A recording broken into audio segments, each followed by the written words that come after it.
नमस्कार। Devda concept YouTube channel में आप सभी का हार्दिक स्वागत है। हम पढ़ रहे थे कोशिका के अंदर माइटोकॉन्ड्रिया। इससे जो पहला पार्ट है उसमें हमने माइटोकॉन्ड्रिया स्टार्ट किया था, उसका कुछ पार्ट्स हम आज पढ़ेंगे। माइटोकॉन्ड्रिया पहले पार्ट में हमने पढ़ा था। माइटोकॉन्ड्रिया की खोज जो है कोलिकर ने की, नामकरण किया था वेंडा ने। माइटोकॉन्ड्रिया जो होते हैं, ठीक है, डबल झिल्ली के रूप में पाया जाता है। एक होती बाहरी झिल्ली जो समतल होती है, आंतरिक झिल्ली जो होती है खुरदरी, जिसमें अंगुली के समान संरचना होती है, जिसे हम क्रिस्टी कहते हैं। क्रिस्टी पर पाए जाने वाले कणों को हमने कहा था F1 कण या ऑक्सीसोम्स। क्लियर। अब हम चलते हैं आगे। उसी में हमने पढ़ा था माइटोकॉन्ड्रिया में जो है मैट्रिक्स पाई जाती है, जिसमें प्रोटीन, आरएनए, डीएनए, फास्फोलिपिड ये सारे पाए जाते हैं। आगे हम बात करें,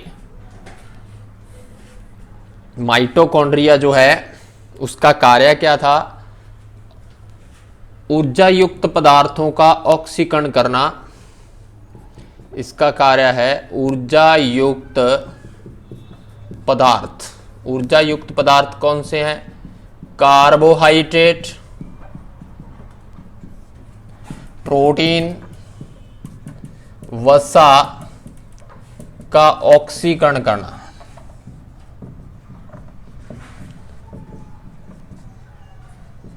जिन पदार्थों से हमें ऊर्जा मिलती है उनका ऑक्सीकरण कौन करता है? माइटोकॉन्ड्रिया।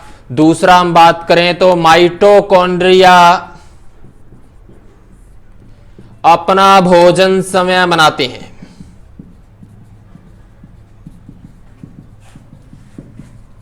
माइटोकॉन्ड्रिया जो होते हैं वो अपने भोजन को समय बनाते हैं, ये बात ध्यान रखनी है। अब हम चलते हैं आगे, माइटोकॉन्ड्रिया का जो प्रोसेस है उसकी तरफ चलें।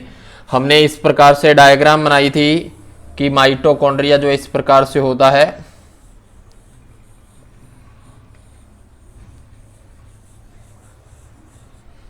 ये होती है इसकी बाहरी झिल्ली, ये होती है इसकी आंतरिक झिल्ली, और इसी आंतरिक झिल्ली पर इस प्रकार से जो है ये होती है क्रिस्टी, जो अंगुली के समान संरचना है। इस पर जो पाए जाने वाले कण है F1, या इसको हम कहते हैं ऑक्सीसोम, ऑक्सीसोम कण। क्लियर, ये बात ध्यान रखनी है। और माइटोकॉन्ड्रिया क्या करता है? उपापचयी पदार्थों का पाचन करता है। पाचन करता है तो उस समय हमने पढ़ा था माइटोकॉन्ड्रिया जब ऊर्जा युक्त पदार्थों का पाचन करता है तो ये एटीपी के रूप में एडिनोसिन ट्राइफॉस्फेट, एडिनोसिन ट्राइफॉस्फेट के रूप में ऊर्जा प्रदान करता है। और उसी ऊर्जा का जो यूज करते हैं हम, ये ऊर्जा कई चरणों में यूज होती है। एक तो इसी ऊर्जा का यूज होता है जैव संश्लेषण में। जैव संश्लेषण का मतलब है रासायनिक अभिक्रिया में। हमारे शरीर में जो रासायनिक अभिक्रियाएं होती हैं उसमें रासायनिक कार्य में लिख लो डायरेक्टली, रासायनिक कार्य में यूज होता है इस ऊर्जा का। दूसरा, इस ऊर्जा का यूज करते हैं हम यांत्रिक कार्य के लिए। यांत्रिक कार्य में इस ऊर्जा का यूज होता है। इसके अलावा इस ऊर्जा का यूज होता है परिवहन। परिवहन का मतलब है प्रासरण।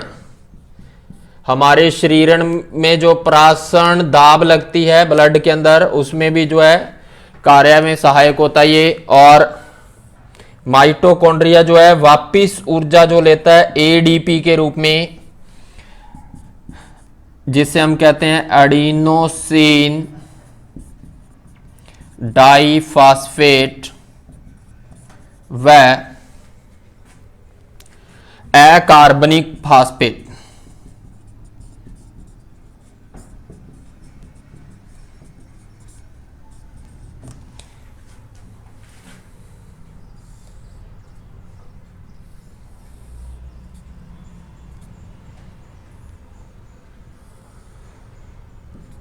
ये बात ध्यान रखनी है।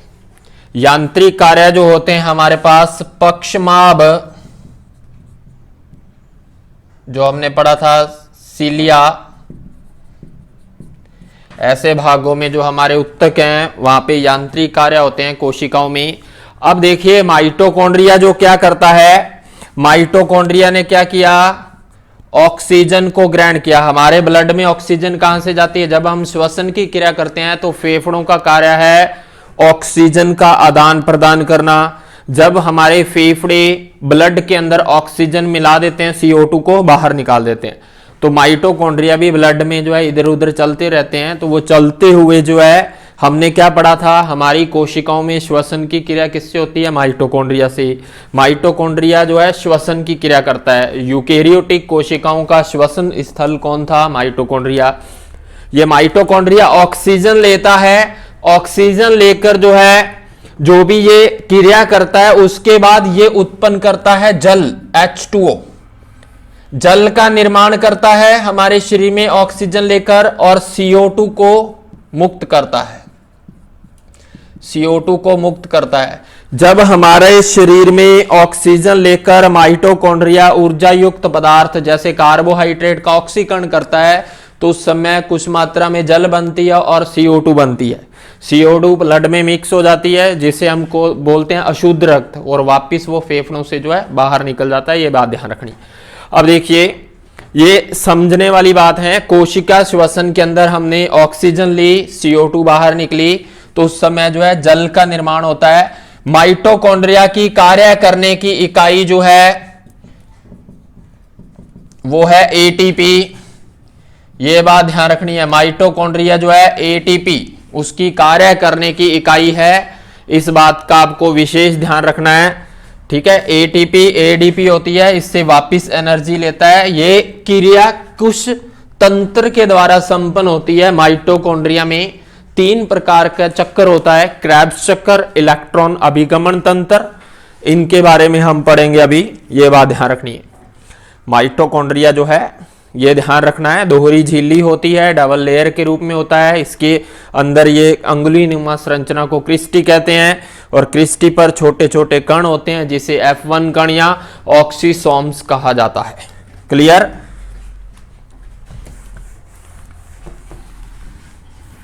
अब हम बात करते हैं माइटोकॉन्ड्रिया जो है इसमें जो क्रिया किस प्रकार से होती है।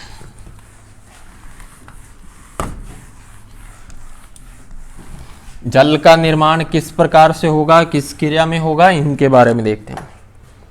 इसके बाद देखते हैं हम ऑक्सीकरण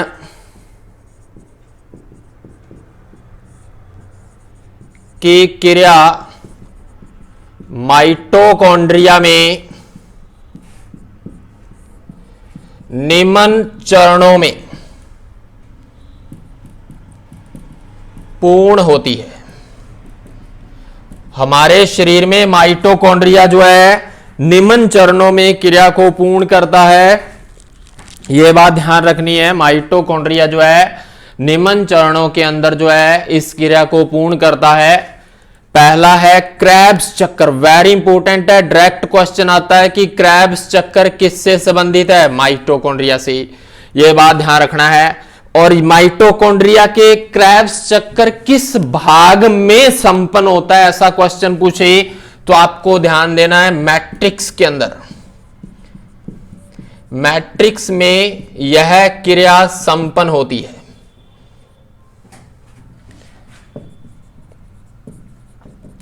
माइटोकॉन्ड्रिया जो उसके मैट्रिक्स के अंदर, जिसे हमने कहा था अधात्री, जिसमें प्रोटीन, फास्फोलिपिड, RNA, DNA पाया जाता है, उसमें मैट्रिक्स में क्रेब्स चक्कर की क्रिया पूर्ण होती है।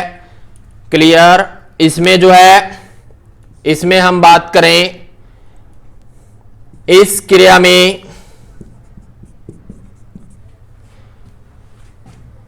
पाइरूवेट अणुओं का ऑक्सीकरण होकर CO2 उत्पन्न होती है।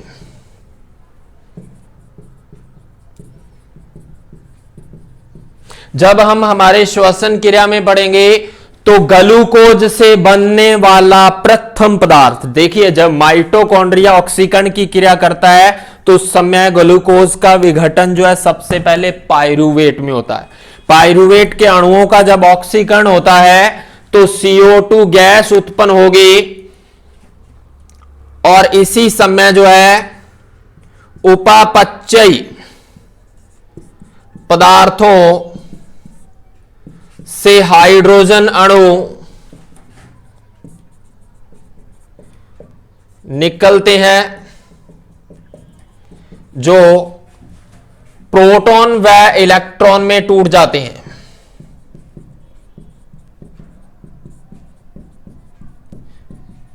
देखिए माइटोकॉन्ड्रिया के अंदर ऊर्जा जब उत्पन्न होती है तो प्रोटॉन और इलेक्ट्रॉन्स उत्पन्न होते हैं क्रेब्स चक्कर की क्रिया में। और क्रेब्स चक्कर कहां पे होता है?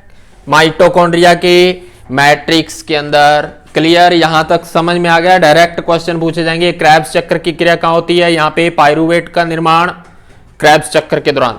इसके बाद दूसरा है इलेक्ट्रॉन अभिगमन तंत्र। इलेक्ट्रॉन अभिगमन तंत्र या इसको बोल देते हैं हम श्वसन श्रृंखला। श्वसन श्रृंखला भी कहते हैं इसे, इलेक्ट्रॉन अभिगमन तंत्र को। और ये कहां पर होती है? देखिए ये कहां पे हुई? मैट्रिक्स के अंदर। तो ये क्रिया होगी F1 कण या ऑक्सीसोम में। ये क्रिया जो है F1 कण या ऑक्सीसोम्स के अंदर होती है। ये बात ध्यान रखना है। इसमें हम लिखें तो क्रेब्स चक्र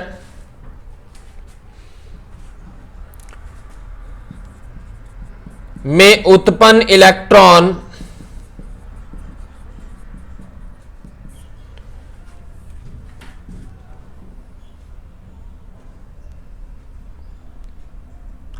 क्रेब्स चक्र में उत्पन्न इलेक्ट्रॉन अभिगमन तंत्र में प्रवेश करते हैं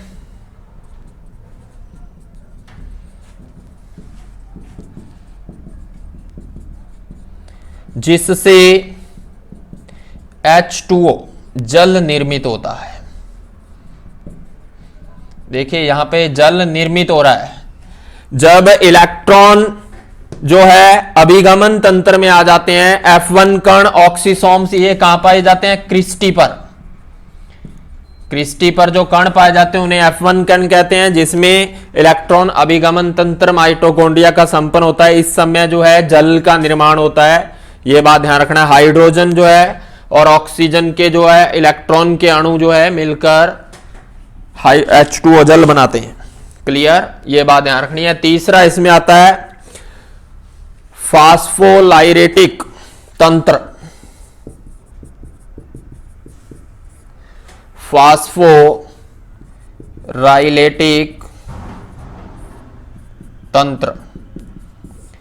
फास्फोराइलेटिक तंत्र ये भी F1 कणों में संपन्न होती है। ये भी क्रिया F1 कणों में संपन्न होता है। इसमें क्या होता है? इलेक्ट्रॉन अभिगमन तंत्र होता है और इसमें सबसे मोस्ट इंपोर्टेंट होता है 3 चरणों में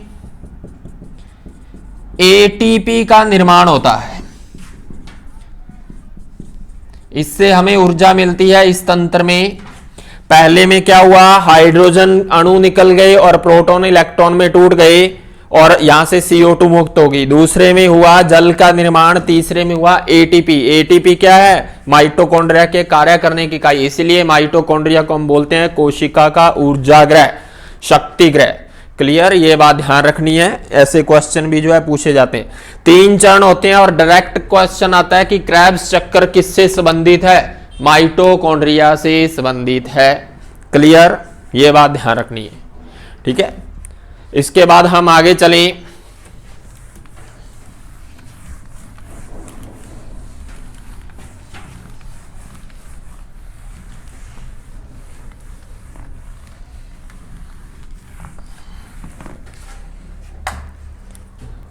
कुछ इंपोर्टेंट्स लिखवा दूं आपको। देखिए माइटोकॉन्ड्रिया जो है इसकी बाहरी झिल्ली जो होती है वो तो होती है पारगम्य। और आंतरिक झिल्ली जो है वो होती है चयनात्मक पारगम्य।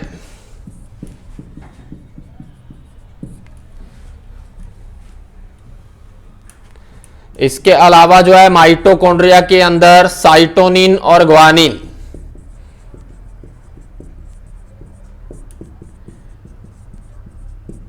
अधिक मात्रा में पाए जाते हैं।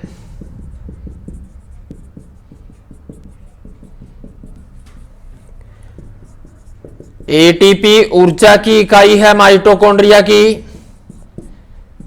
और इसकी जो उप इकाइयां हैं वो है अल्फा, बीटा, गामा, डेल्टा और एप्सिलॉन।